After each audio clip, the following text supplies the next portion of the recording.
രശ്മി, ഈ എല്ലാ തരത്തിലും സർവ്വമേഖലയിലും കേരളത്തിലെ ധനപ്രതിസന്ധി രൂക്ഷമാണ്. സർവ്വ മേഖലകളിലും ഈ ധനപ്രതിസന്ധി ഉള്ളത് കൊണ്ട് തന്നെ ജീവനക്കാരടക്കം സാധാരണക്കാരടക്കം വലിയ പ്രയാസം അനുഭവിക്കുകയാണ്. ഇപ്പോൾ KSRTC സംബന്ധിച്ചിടത്തോളം, ഗതാഗത വകുപ്പിനെ സംബന്ധിച്ചിടത്തോളം കാലാകാലങ്ങളായി, ഇപ്പോൾ കുറേ മാസങ്ങളായി KSRTC ജീവനക്കാർ ശമ്പളമില്ലാതെ വലിയ പ്രയാസം അനുഭവിക്കുകയാണ്. ഗതാഗത മന്ത്രി സ്ഥാനത്തേക്ക് ഗണേഷ് കുമാർ വന്നപ്പോൾ പല വാഗ്ദാനങ്ങളുമാണ് നൽകിയിരുന്നത്. ഒപ്പം സർക്കാർ പ്രഖ്യാപിച്ചൊരു കാര്യം, ഹൈക്കോടതിയുടെ ഇടപെടൽ തന്നെ ഉണ്ടായ ഒരു ഘട്ടത്തിൽ 5-ാം തീയതി തന്നെ ആദ്യ ഗഡു ശമ്പളം നൽകും എന്ന കാര്യം ഒക്കെയാണ് പറഞ്ഞത്. പക്ഷേ കാര്യങ്ങൾ പ്രഖ്യാപനങ്ങളിൽ മാത്രം ഒതുങ്ങുന്നു, കടലാസിൽ മാത്രം ഒതുങ്ങുന്നു.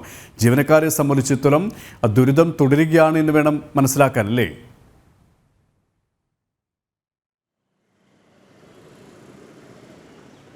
അതെ, ആ രീതിയിൽ തന്നെയാണ്. ആരോഗ്യ മേഖലയുടെ കാര്യമാണ് ഞാൻ നേരത്തെ സൂചിപ്പിച്ചതെങ്കിൽ എല്ലാ വകുപ്പുകളുടെയും ഒരു സാഹചര്യം ഇത് തന്നെയാണ്. എല്ലാ വകുപ്പുകളും അവരുടെ പ്ലാൻ ഫണ്ടുകൾ പോലും ഇല്ലാതെ വകുപ്പുകളൊക്കെ വലിയ രീതിയിൽ പ്രതിസന്ധി നേരിടുന്ന ഒരു സാഹചര്യമാണ് നിലവിലുള്ളത്. ഇനി ഗതാഗത വകുപ്പിലേക്ക് വരികയാണെങ്കിൽ ജീവനക്കാർക്ക് ശമ്പളമില്ല. KSRTC ജീവനക്കാർക്ക് ശമ്പളമില്ല. ശമ്പളം മുടങ്ങുന്ന ഒരു സാഹചര്യത്തിൽ സംയുക്തമായി സംഘടനകളൊക്കെ സമരം നടത്തുകയും തുടർന്ന് 2 ഗഡുക്കളായി ശമ്പളം നൽകാനുള്ളൊരു തീരുമാനവും KSRTC അത്തരത്തിലുള്ളൊരു തീരുമാനത്തിലേക്ക് എത്തിയിരുന്നു. അതായത് ആദ്യ ഗഡു 5-ാം തീയതി, 2-ാം ഗഡു 15-ാം തീയതി, ആ രീതിയിലാണ് നൽകാൻ തീരുമാനിച്ചിരുന്നത്. പക്ഷേ ഇന്നിപ്പോൾ 11-ാം തീയതി, ഇതുവരെയും ആദ്യ ഗഡു ജീവനക്കാർക്ക് ലഭിച്ചിട്ടില്ല. ഈ KSRTC ജീവനക്കാരൊക്കെ ഡ്രൈവർമാരാണെങ്കിലും കണ്ടക്ടർമാരാണെങ്കിലും അവരുടെ കുടുംബത്തെ മുന്നോട്ട് കൊണ്ടുവരുന്നത്, അതിൽ രോഗികളായവരുണ്ട്, കുടുംബത്തിൽ പ്രായമായ അച്ഛനമ്മയും നോക്കേണ്ടവരുണ്ട്, ഇത്തരത്തിൽ വലിയ ബാധ്യതകളൊക്കെ നേരിടുന്നവരുണ്ട്. അവർക്കൊക്കെ തന്നെ ശമ്പളം ലഭിക്കാത്തത് വലിയ രീതിയിൽ ബുദ്ധിമുട്ടാവുകയാണ്. ഇനി ഏതായാലും സമരത്തിലേക്ക് കടക്കും, വീണ്ടും സമരത്തിലേക്ക് കടക്കും എന്നുള്ളതാണ് ഈ KSRTC ജീവനക്കാരുടെ സംഘടനകളൊക്കെ. രശ്മി, ഇവിടെ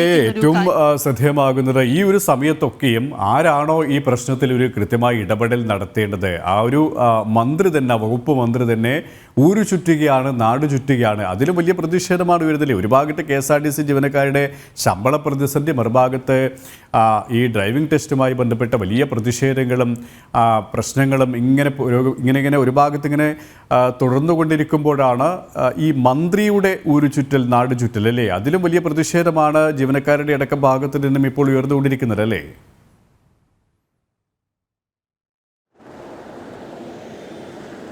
അതെ, അത്തരത്തിലുള്ളൊരു വിമർശനം ജീവനക്കാരുടെ ഭാഗത്തുനിന്നും ഉയർന്നു വരുന്നുണ്ട്. കാരണം സംസ്ഥാനത്ത് എത്രത്തോളം പ്രശ്നങ്ങൾ നിലനിൽക്കുന്നുണ്ട്.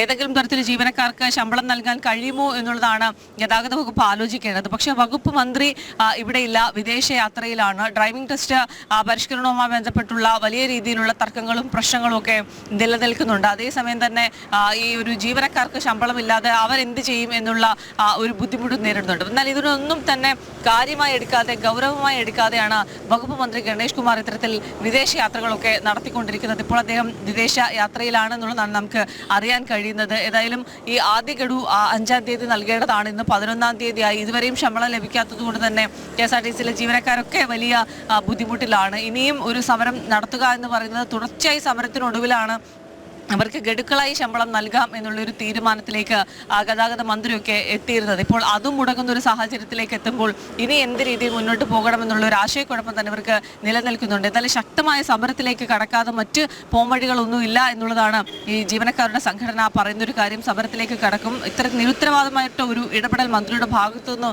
ഉണ്ടാകുന്നു എന്നുള്ളതാണ് ഈ ജീവനക്കാരുടെ ഭാഗത്തുനിന്ന് ഉയരുന്നൊരു വിമർശനം. കാരണം ഇത്രത്തോളം പ്രതിസന്ധി ജീവനക്കാർ നേരിടുന്നുണ്ട്, ശമ്പളമില്ലാതെയൊക്കെ ബുദ്ധിമുട്ടുന്നുണ്ട്. ഇതൊന്നും തന്നെ വകവയ്ക്കാതെയാണ് മന്ത്രി ഇത്തരത്തിൽ വിദേശയാത്ര നടത്തുന്നത്. KSRTC ഇപ്പോൾ തന്നെ എല്ലാ വകുപ്പുകളിലും ധനപ്രതിസന്ധി വളരെ രൂക്ഷമാണ്. അത്രത്തോളം പ്രതിസന്ധി നേരിടുന്നുണ്ട്, സാമ്പത്തിക ഞെരുക്കം നേരിടുന്നുണ്ട്. പക്ഷേ വകുപ്പ് മന്ത്രിമാരാണെങ്കിലും മുഖ്യമന്ത്രി ആണെങ്കിലും ഒരേ സമയത്ത് തന്നെ ധൂർത്ത് തുടർന്ന് ഇത്തരത്തിലുള്ള പ്രശ്നങ്ങളെ ഒന്നും തന്നെ ഗൗരവമായി എടുക്കുന്നത്. അതായത് സംസ്ഥാനത്ത് ഏറ്റവും അടിസ്ഥാനപരമായി ചെയ്യേണ്ട കാര്യങ്ങൾ, നേരത്തെ ഞാൻ പറഞ്ഞ ആശുപത്രികളുടെ കാര്യമാണെങ്കിലും ഇപ്പോൾ പറയുന്ന KSRTC ജീവനക്കാരുടെ ശമ്പളമാണെങ്കിലും, ഇതൊക്കെ ഏറ്റവും അടിസ്ഥാനപരമായി ചെയ്യേണ്ട കാര്യങ്ങളാണ്, പരിഹരിക്കേണ്ട പ്രശ്നങ്ങളാണ്. പക്ഷേ ഇതൊന്നും തന്നെ വകവയ്ക്കാതെയാണ് വിദേശയാത്രകളിലും മറ്റു ദൂർത്തുകളിലും. രശ്മി പറഞ്ഞതുപോലെ തന്നെയാണ്, അടിയന്തര പ്രശ്നങ്ങളിൽ പോലും സർക്കാർ സംവിധാനങ്ങൾ, വകുപ്പ് മന്ത്രിമാർ യാതൊരു തരത്തിലുള്ള ഇടപെടലും നടത്തുന്നില്ല. ഒരു ഭാഗത്ത് കടുത്ത പനിയും അല്ലെങ്കിൽ അത്തരത്തിലുള്ള ആശങ്കയും നിലനിൽക്കുമ്പോൾ മഴക്കാലജന്യ രോഗങ്ങളടക്കം മുന്നിൽ നിൽക്കുമ്പോഴാണ് ധനവകുപ്പ് അനാസ്ഥ തുടരുന്നു. തദ്ദേശ സ്ഥാപനങ്ങൾക്ക് നിർദ്ദേശം നൽകുന്നു, നിങ്ങൾ അത് ചെയ്യണം ഇത് ചെയ്യണമെന്ന്, പക്ഷേ പണം നൽകുന്നില്ല. അതുകൊണ്ട് തന്നെ എന്ത് ചെയ്യണമെന്നറിയാത്ത വല്ലാത്ത അവസ്ഥയിലാണ് തദ്ദേശ ഭരണ സ്ഥാപനങ്ങൾ. സ്വാഭാവികമായും ജനങ്ങളുടെ ആശങ്കയും പരിഭ്രാന്തിയും വർദ്ധിക്കുകയുമാണ്. ഒപ്പം തന്നെയാണ് KSRTC ജീവനക്കാർ പോലും ശമ്പളം ലഭിക്കാതെ ഇങ്ങനെ വിഷമിക്കുന്ന ഒരവസ്ഥ. ഒപ്പം ഡ്രൈവിംഗ് ടെസ്റ്റ് അടക്കമുള്ള കാര്യങ്ങളും മുടങ്ങിക്കിടക്കുന്നു. വലിയ പ്രതിഷേധ സമരങ്ങൾ നടക്കുന്നു. അതിന് നാഥനില്ലാ കളരിയായി മാറിയിരിക്കുകയാണ് ഗതാഗത വകുപ്പ് എന്നത് മറ്റൊരു യാഥാർത്ഥ്യവുമാണ്.